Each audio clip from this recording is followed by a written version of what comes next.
ये गुमराह कराने की, ये भी अतायत। सबसे पहले अतायत तुम लोगों ने शुरू की थी। अतायत की हमने पकड़ा तो पकड़ने वाला आला होता है या फलाने वाला आला होता है? अतायत फलाने वाला होता है समझदार, या अतायत को ये पकड़ने वाला होता है? हमने चोरों को पकड़ा, डाकुओं को पकड़ा, नंगा करके आपको दिखा भी दिया कि ये जाली है। अब न्यूट्रिशन जो बाहर की जो आ रही हैं मेडिकल की कंपनी नाम चेंज करके हर्बल कंपनियां बना ली हैं और एजेंट उनके मेडिकल के डॉक्टर तैयार हुए हैं। ये भी मैं आपको इसी में दिखाता हूँ। ये देखें जरा, पहले इसका बयान सुने फिर साथ में मैं बताता हूँ। ये सारी चीजें और चीज है। अदरक सुंड बन के वो तिब के अंदर एक दवाई बनती है। इनकी दवाइयों में उल्लियां लगी हुई है सर। मैं अगर वो सुंड इनके पास चली जाती है और वो उल्ली वाली चली जाती है और ये अपने सादन में घोल के खा लेते हैं, तो क्या बनेगा इनका? क्या बनेगा? बिल्कुल नहीं खाएंगे हम। उसके स्टैंडर्ड को फॉलो करेंगे। स्टैंडर्ड कौन सा? मेंटेन स्टैंडर्ड कौन सा? मेरे नहीं, कैसा? मुझे ये बताएं, अब हमने दवाई बनानी है, उसकी स्टैंडर्ड तुम बनाओगे या तुम्हारा डब्बी है जो खोते के बच्चों? तुम लोग हकीमों को गुलाम समझते हो? तुम्हारे स्टैंडर्ड हम बनाएंगे। हकीम का स्टैंडर्ड ये मैंने तुझे बोला, ये कर ला। हमने इसमें रगड़ाई करनी है, हमने मशीनों में रगड़ाई करनी है। हमने वो तुम्हारा स्टैंडर्ड नहीं लेना। वो गंदा स्टैंडर्ड है, वो जाली स्टैंडर्ड है। ये सदियों से आ रहा है, ये एक नंबर स्टैंडर्ड है, ये आला स्टैंडर्ड है।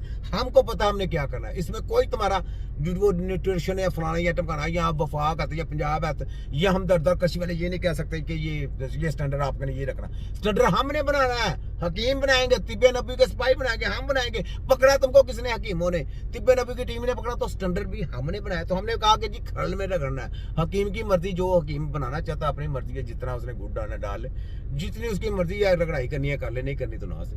ठीक है, तो तुम हमें नहीं लगता है कि तू बताएगा कि यहाँ तेरा वो बताएगा स्टैंडर्ड? कौन सा स्टैंडर्ड? लोगों को ला चाहिए, स्टैंडर्ड नहीं चाहिए। स्टैंडर्ड इसका हकीम का स्टैंडर्ड, हकीम बताते हैं खुद एक स्टैंडर्ड का नाम है हकीम, हिकमत आला, अल्लाह की ताकी हुई हिकमत, वो स्टैंडर्ड से लेकर आएंगे सर। पिसा हुआ अदरक, मैं वही तो बात कर रहा हूँ कि एक हकीम का काम है स्टैंडर्डाइज्ड तरीके से। दूसरी बात ये है कि मैं ये समझ रहा था कि जो इतनी सारी अवेयरनेस आ गई है, इससे कुछ दवा भी चेंजिंग आ गई होगी। नहीं यार, पागल क्योंकि भारत में आज भी हकीमोफोबिया मौजूद है। बिल्कुल। वो इसलिए मैं अर्ज करता हूँ, कोई भी डॉक्टर अगर उसके पास कोई मरीज आता है ना, कोई तबीयत खराब वाला हो, वो पहला सवाल करता है हकीमों की दवाई खा दी है ना? हकीमों की दवाई खा के तेरा बेड़ा गर्क हो गया होगा। और डॉक्टरों को भी पता है कि सबसे ज्यादा अगर गुर्दे खराब हो रहे हैं तो वो पेन किलर से हो रहे हैं। मेडिकल की दवाई सबसे ज्यादा अगर गुर्दों पर नुकसान हो रहे हैं या मैदे पर नुकसान हो रहे हैं या नई बीमारियां जन्म ले रही हैं। अब मुझे बताइए, एड्स कहाँ से आया? ये शुगर कहाँ से आई है? यूरोप का तरीकाकार इलाज है ना जो हम इस्तेमाल कर रहे हैं। ये बीमारियां कहाँ से आई? ये भी तो यूरोप से ही माइग्रेट होकर इधर की आई है ना। और अगर ये सारी चीजें, भाई आप मरीज आया उसको ट्रीट करें, उसके बारे में देखें। पहला सवाल, हकीम की दवाई खाती गुर्दे खराब हो गए। असल में वो इसलिए पूछा जाता है कि हकीम ऐसे कुश्ते बना के देते हैं कि जिसका एक दफा आप उसको एक्टिवेट तो कर देते हैं, डीएक्टिव करने का आपके पास कोई प्रोसेस नहीं है। अच्छा, कहता डीएक्टिव करने। ओ भाई, ओ हमारे पास जो दवाई देते हैं ना, हमारी जो कोई दवाई से अगर इंसान को कुछ प्रॉब्लम आती है ना, तो सबसे पहले उसका तोड़ होता है। हमारे पास उसका तोड़ है। हमारे पास तुम्हारी जो केमिकल दवाइयां अगर तुम जो खिलाते हो ना, हमने सबसे पहले उसका तोड़ निकाला है। हमने तुम लोगों को पकड़ा ऐसे नहीं है। सबसे पहले तुम्हारा जो अंदर से दवाइयों का मलबा है, वो उसका तोड़ निकाला कि उनको कैसे खत्म करना है। उसको खत्म करने के बाद मरीज तुम्हारे जो सही होते हैं। ऐसे तुम्हारे मरीज कैसे सही होंगे? तुम लोगों ने तो उसके अंदर ब्रूद भर दिया। तो तुम कहते हकीमों की दवाइयों से, हकीम तो अगर तुम्हें पकड़ सकता तो हकीम अपनी दवाई से जो कोई साइड इफेक्ट आता होगा तो उसको नहीं पता। उसको हकीम को तो सबसे पहले उसका पता आता है, फिर बाद में तुम्हारा पता चलता है। तो यहाँ पे जवाब मिल गया तुमको, आगे आओ, मैं तुम्हें बता रहा हूँ। ठीक है, आगे सुन। आप किसी भी चीज को लिमिट से ज्यादा क्रॉस करेंगे तो उसका साइड इफेक्ट है। जैसे मैंने आपको कहा कि रोटी अगर जरूरत से ज्यादा खाएंगे तो भी साइड इफेक्ट। अच्छा, अभी आपने देखना रोटी आपने सबसे ज्यादा, तो जब कोरोना के पर वैक्सीनों की वैक्सीनें बाहर लाई जा रहे थे, नेगलेरिया के पर फलानी दवाई खवाई जा रहे थे, ठीक है, तर लगाई जा रहे थे। मुझे ये बताओ, उसको तो जरूरत ही नहीं। एक बंदे को कोरोना है ही नहीं, आप उसको कोरोना लगा रहे, भूख की जरूरत ही नहीं है, तो भूख में रोटी खाएगा तो बीमार होने वाली बात है ना। इस वजह से उसको बुखार है ही नहीं, उसको नमूनिया होया ही नहीं, उसको कोरोना हुआ ही नहीं, और तुम लोग उसको बीमार वैक्सीन लगाए जा रहे थे।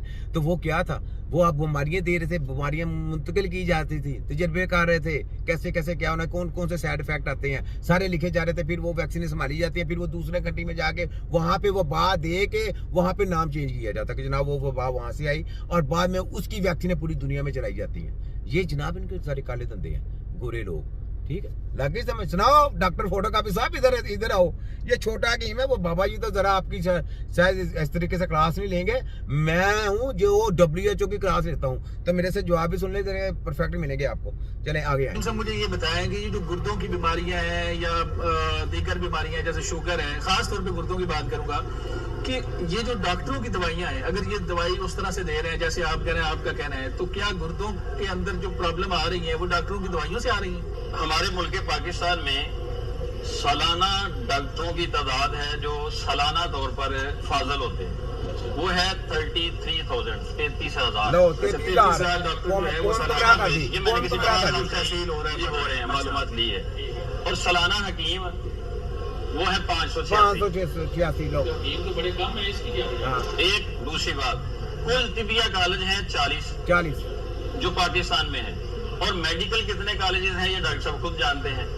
और ये चीज खुद से एग्री करेंगे कि हमारे मुल्क में सबसे ज्यादा इस्तेमाल होने वाली अद्वियात कौन सी हैं? मेडिकल। डॉक्टर साहब बताएं। एलोपैथिक। अगर सबसे ज्यादा इस्तेमाल होने वाली अद्वियात एलोपैथिक है, तो फिर सारा मलबा हकीम की दवाई पे देखिए, हम हकीम की दवाई पे मलबा इसलिए डालते हैं कि जब भी कोई पेशेंट हमारे क्लिनिकल ट्रायल में रिपोर्ट होता है, वो कहता है जी मेरा ब्लड प्रेशर ऊपर वाला 200 है, नीचे वाला 110 है। हम उसे कहते हैं कि आपको गोली पे लगाएंगे, वो कहते हैं जी नहीं मैं गोली पे नहीं लगूंगी, मुझे किसी ने कहा कि तुम हकीम के पास चली जाओ। अब हकीम को इस बात का पता है कि ये जो ब्लड प्रेशर का इसका लेवल है, ये सिस्टोलिक या डायसिस्टोलिक ऊपर नीचे हो गया तो किडनी इफेक्ट होंगे इसके साथ, क्योंकि मैं एक बात बताऊं, तुम्हारी किडनी इफेक्ट की हुई, तुम्हारी मेडिकल की दवाइयां की हुई 200 पे गया ब्लड प्रेशर और नीचे 115-20 पे आया है।